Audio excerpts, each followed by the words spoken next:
ज्यादातर जगहों पर वो संगठन को बनाया जा रहा है। लेकिन मैं इतना आपको कह सकता हूं कि आने वाले 2 महीनों में, जून के अंत तक, बिहार में राजनीतिक संगठन के हिसाब से जन स्वराज सबसे बड़ा राजनीतिक व्यवस्था, राजनीतिक दल होगा और हम लोग रात दिन उसमें लगे हुए हैं।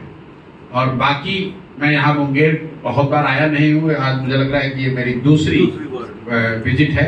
आप सबों से परिचय और मुलाकात का भी अवसर है। क्योंकि मैं हवेली खड़गपुर से पटना वापस जा रहा था तो मुझे लगा कि आप लोगों से एक बार मुलाकात भी हो जाए। अब आपके जो सवाल हैं वो आप सवाल कर सकते हैं। मेरे साथ जो साथी बैठे हुए हैं यहाँ पर, आप उनसे भी जो चाहे सवाल कर सकते हैं। जरूर बहुत हद तक संभव है कि जो यहाँ के लोकल मुद्दे हैं, स्थानीय मुद्दे हैं, उसकी समझ इन हमारे साथियों को हमसे बहुत बेहतर हो सकती है। तो आप इनसे भी सवाल कर सकते हैं। बहुत बहुत धन्यवाद।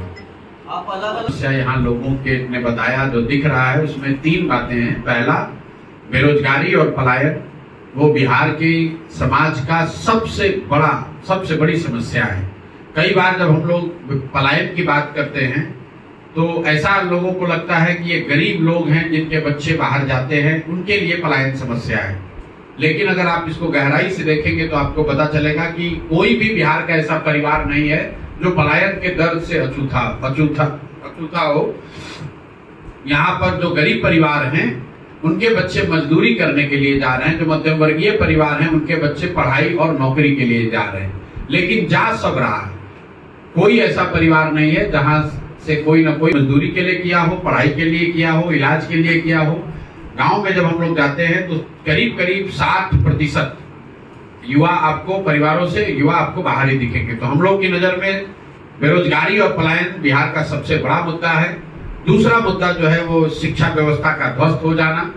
बिहार में शिक्षा की व्यवस्था बहुत अच्छी कभी नहीं थी, लेकिन पिछले 10, 15, 20 सालों में समतामूलक शिक्षा नीति के चक्कर में नीतीश कुमार के राज में जिस तरह से शिक्षा व्यवस्था ध्वस्त हुई है, उससे बिहार का बहुत बड़ा नुकसान हुआ है।